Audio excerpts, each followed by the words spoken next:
आगे खेती किसानी चलो किसान, धरती दा के बढ़ावन मां। मेहनत के पसीना सोन बनाही, हरियर होही मोर छत्तीसगढ़ धाम।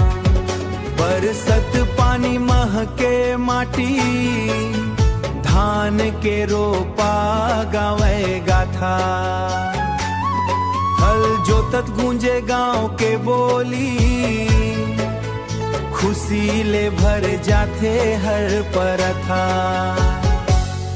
आगे खेती किसानी चलो किसान, धरती दा के बढ़ावन मां।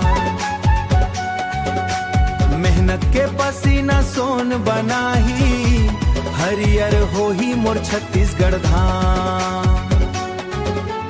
भोर बिहान ले खेत मजाबो, मिलजुल काम ला संग निभाबो। धान को दो कुटकी लहराही, सपना अपन सब मिल सजाबो। जय जवानों जय किसान, एही हमर छत्तीसगढ़ के शान। धरती दाई के सेवा करके, रोशन करबो अपन पहचान।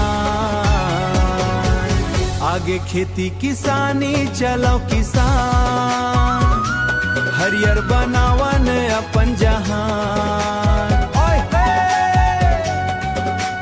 मेहनत के रंग दुनिया देखाही, जय हो मोर अन्नदाता किसान।